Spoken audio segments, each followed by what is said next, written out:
Afternoon, everyone. Thank you all for getting here promptly.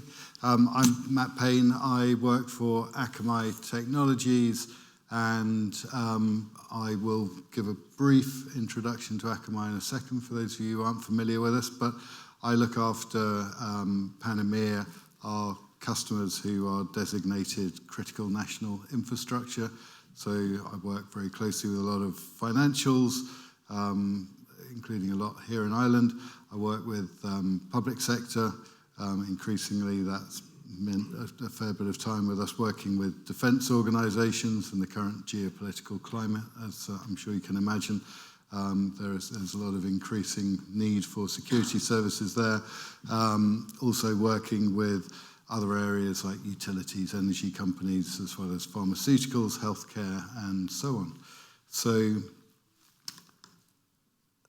Akamai are a company that have been around since 1998. Quick show of hands if you're familiar with Akamai or not. Okay, maybe a few of my colleagues putting their hands up. That's good to see. Not all of them though, actually, but about half of you, I guess. But we are an organisation that have increasingly become more and more focused on providing security services to our customers. But what we say in terms of our mission is that we power and protect business online and make life better for billions of people, trillions of times a day. Now, we started as a content delivery network.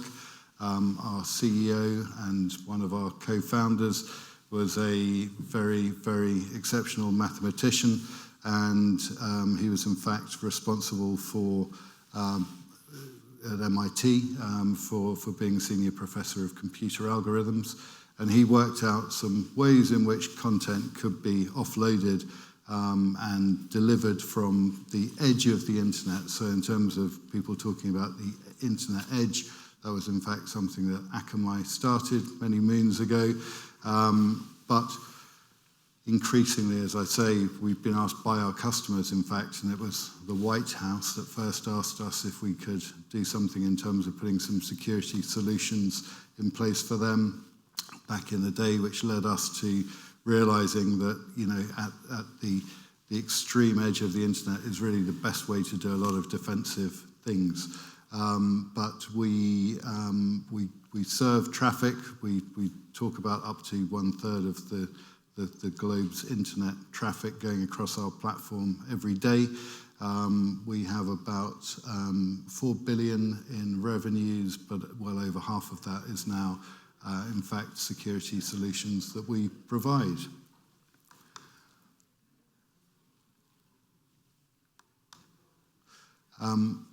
We have huge capacity.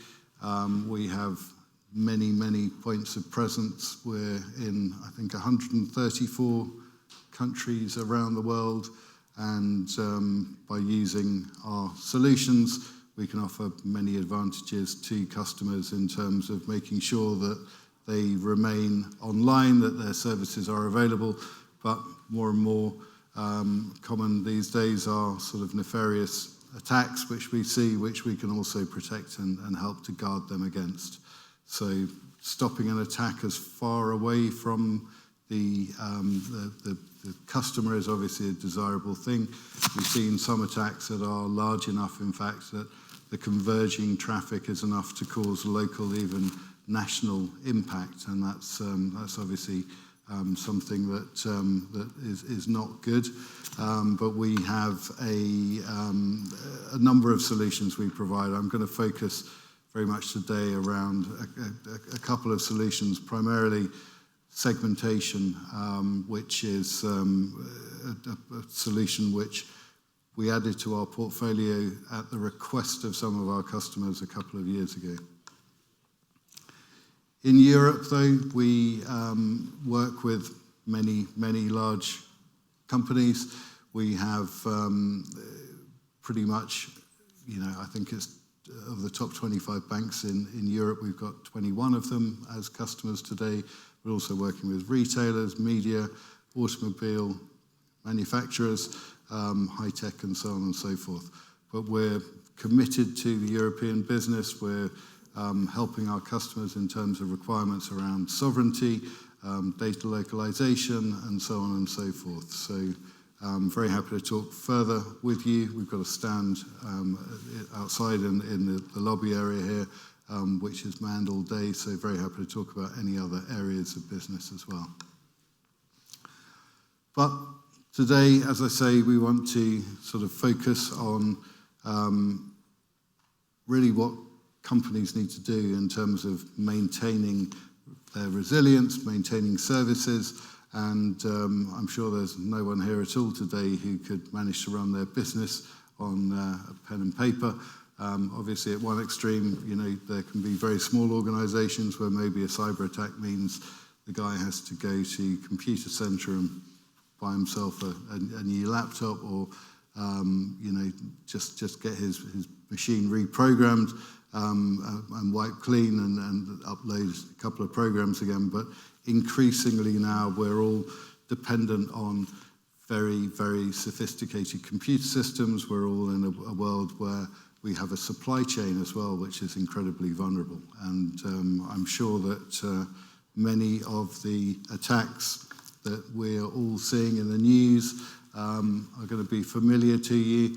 I myself was impacted yesterday. I didn't make it here for the dinner because my plane was massively delayed coming from London. But I'm not saying all of these are as a result of ransomware attacks, but ransomware attacks have been very much on the rise.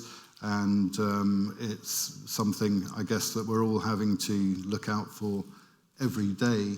The attacks are not something which, come and go. We're seeing them as pervasive, and we need to obviously try to control what we can, but we can't control everything. We all know that the supply chain in particular can be a weak link that can be exploited.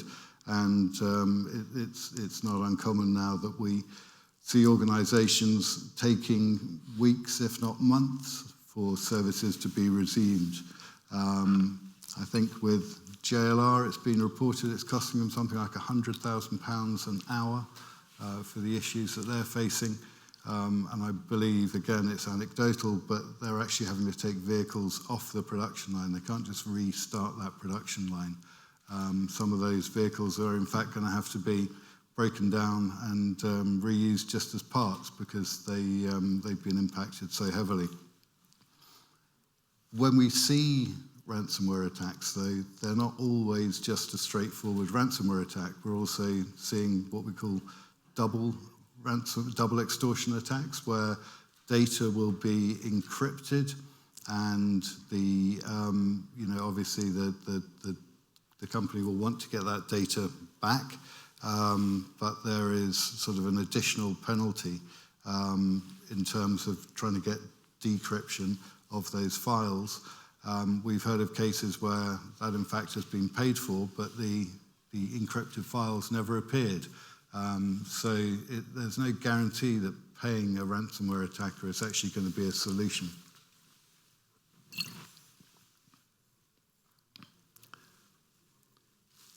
The idea, obviously, is that we're all going to be able to prepare and respond to attacks when they happen. One of my colleagues likes to quote Rocky in that regard, and says it's not about how hard you get hit, it's about how hard you can get hit and keep moving forwards. And I think that's really what we're all looking to do. We need to find a way to resume services, to get back those key operational functions that the business needs to survive. And it's worth looking at what you would need to do in order to achieve that. We have situations where the payroll, for example, can be impacted, and people have been suggesting that they're not going to be coming into work even until they get paid. So do you want to look at a process perhaps where you're able to pay people what they were paid last month? I mean, there will be errors, but that can be corrected in due course. But your suppliers as well obviously need to be looked after. A lot of those organizations, are going to be quite small. They can potentially go out of business if you're not able to service that. So lots of details that we all need to look into and make sure that we're actually in a position to resume operations as soon as possible. But with a complex, interconnected business, it's often not the case that people have done that. It's amazing how many times we hear that a business continuity or disaster recovery plan starts with, well, I'll send an email, but what if your email systems are down? What if those services are down? Quite often we're seeing as well that in terms of actually having a backup, that is something which the attackers are also targeting. So 94% of ransomware attacks where data has been compromised, the backups have also been targeted. So where are those backups kept? How are you air-gapping that? We also have a belief that the operating systems are being targeted as well. So you're going to need to look at how do you get your data back? How do you get operating systems back? How is the interconnectivity of all of those different aspects of your business going to be brought back up online? So cyber resilience is a very broad term. We talk about prevention, but it's not really in our control to stop the threat. The attacks can be diverse, they can be quite dramatic, and the impact can be very traumatic. We see everyone from activists to hacktivists, sometimes disgruntled customers, disgruntled employees launching attacks. So you can't necessarily prevent the attack, but you can try to reduce the risk. You can try and minimize the attack surface. You can try and disrupt, obviously, but I don't think anyone here perhaps imagined we'd be in a situation where we're looking at hostile nation-state actors who have weaponized their capabilities as being potentially the threat that we're facing. It's quite scary how the tools have actually fallen into the hands of criminal gangs as well, who are quite often complicit and being used as proxies.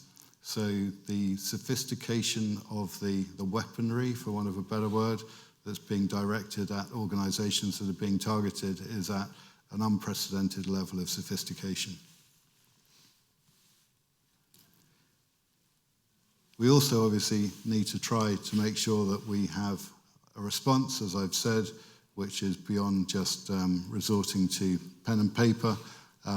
We need to look at how we detect these things quickly and how businesses can be brought back online so we have continuity and integrity in terms of what we're doing and make sure obviously the crown jewels, if we can, don't get touched in the first place.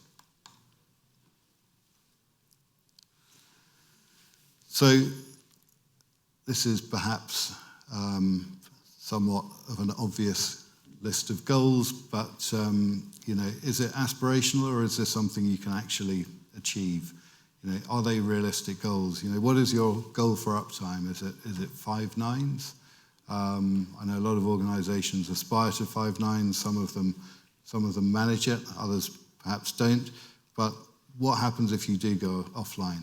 With organizations, as we saw on the previous slide, that are household names, that's going to be on the 9 o'clock news, it's going to be on the front page of the newspapers.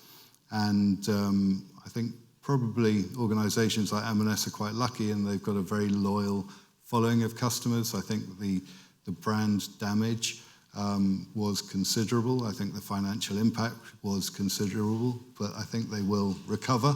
But not everyone is quite that fortunate.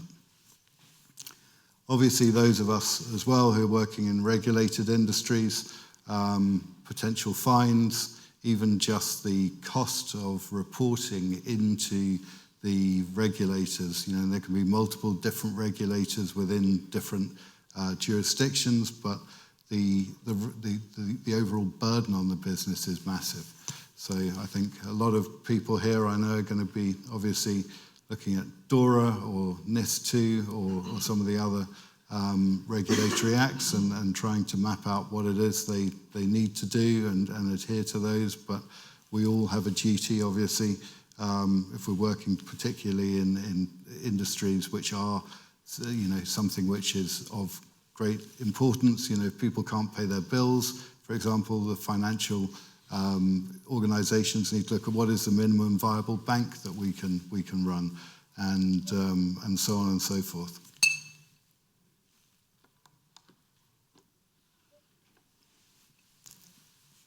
So in terms of a breach, the attackers don't just stay where they start in terms of the initial infection. And I don't know if people are aware, but there are actually people called initial access brokers who, for a fee that can be as low as about 3,000 euros, will actually sell credentials that will allow you to breach a company. So it's not necessarily the attacker who's going to be doing that. There are people who will sell services on the dark web. They could have got some login credentials from a former employee. They could have breached a system themselves, but they'll sell that and move on.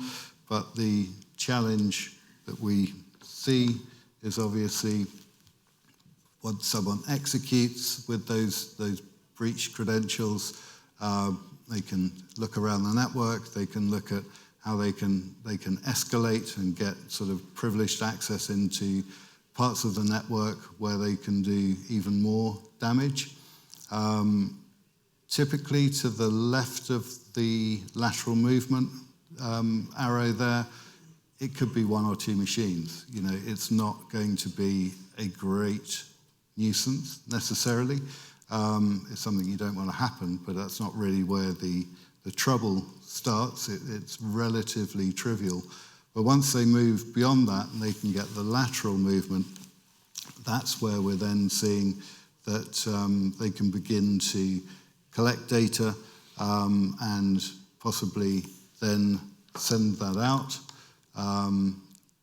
So the data gets exfiltrated and then you know all about it. So it's to the right of that arrow, as I say, where we see the real problem arising, and that can be career defining. That is not where you want to be in any way, shape or form.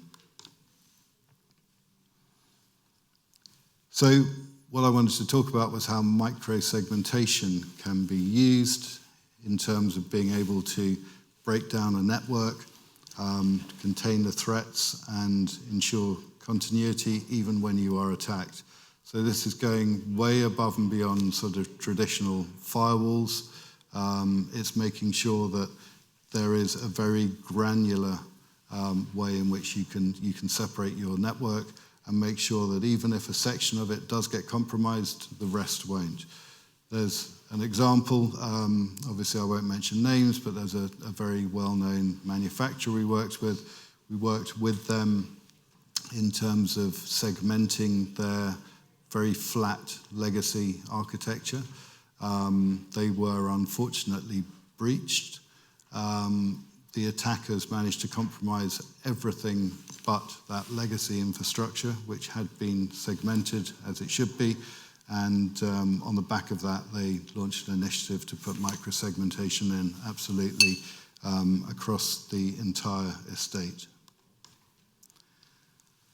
And this is obviously a simplistic way of looking at it, but if you see the big ships that sail the oceans, it was noticed in the 90s that a lot of ships had been lost when they were breached at certain points in the hull. We all know that ships have segments inside them. That's designed to stop the flow of water between the different sections of the ship. But what was happening, they noticed, was particularly when they were struck at the front of the hull, the weight of the water and the shifts in the cargo were enough that the bulkheads, in fact, would collapse. and it was only taking the front two bulkheads to fill with water, and effectively the ships were going down. So, as I say, it's a simplistic analogy, but I think, if you consider that ship as your business, what you don't want is that spread. You want containment and granularity in terms of how things are going to be divided up.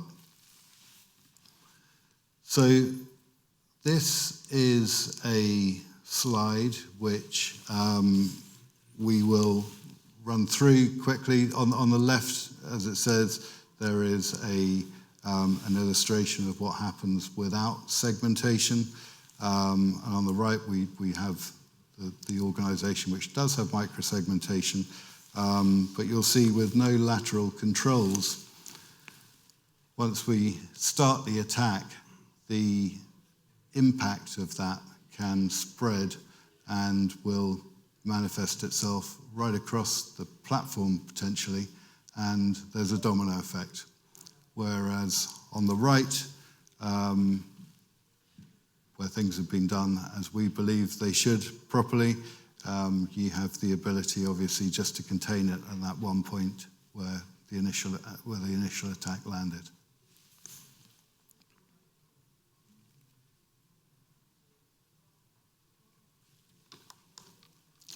So you don't want to be that guy, basically, is what we're trying to say. So, foundation of resilience.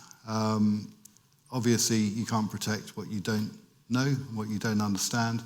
So to be able to identify and have a record of the assets is absolutely essential if you're going to then be able to be proactive and manage the situation that could unfold.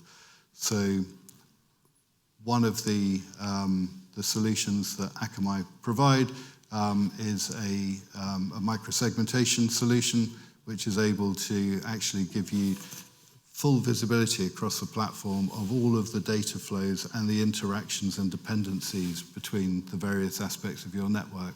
Once you have that, quite a few people are quite surprised normally, but when you're looking at, as I say, the regulators and their demands, this can actually be a great help in achieving the goals that are set out for you. It's a very powerful way of at least beginning to start to then put the granular rules in place that you will benefit from.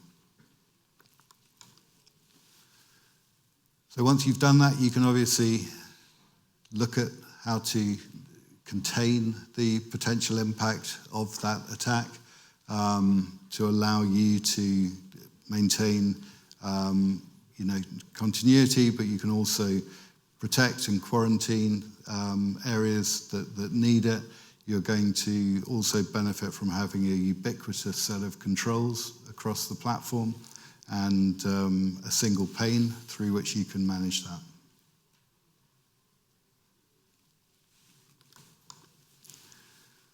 So going back to the Rocky quote, resilience is about being able to withstand the punches and still move forwards.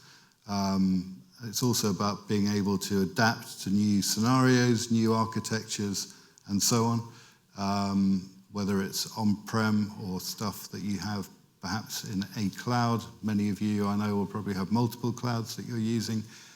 Having the ability to adapt and evolve with that changing architecture is going to be absolutely key priority.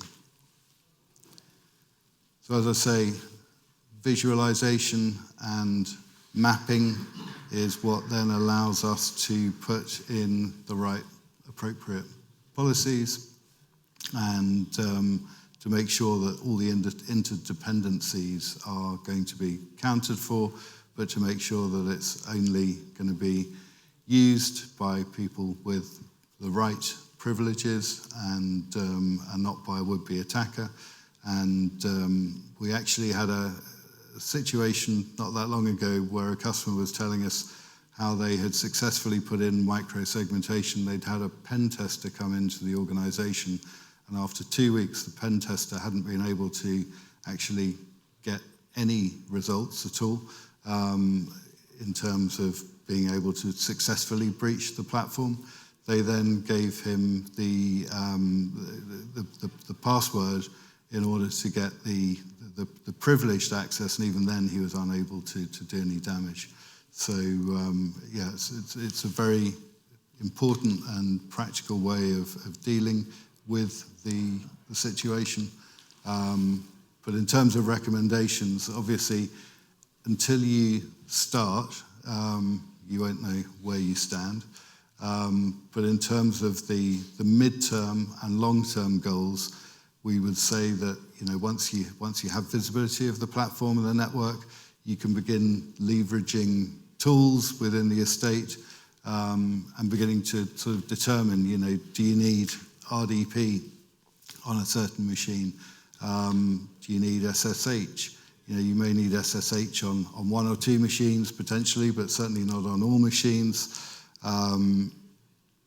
SMB, again, which was version 1 of that, was what was exploited in the WannaCry attacks.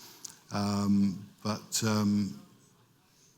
we do think that segmentation is the right path in order to get that level of control. And certainly things like RDP, which is also nicknamed the ransomware distribution protocol, shouldn't be something that you're going to allow anyone to run lightly, at least.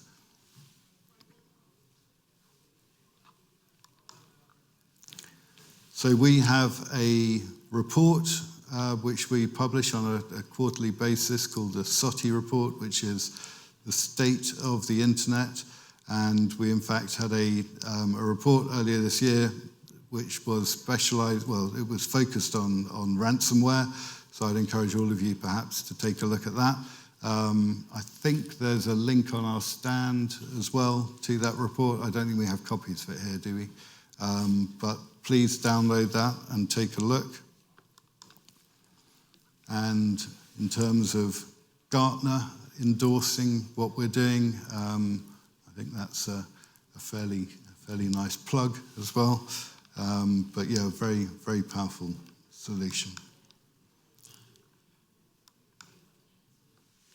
But with that, I think I'm at time, and thank you all very much for your attention.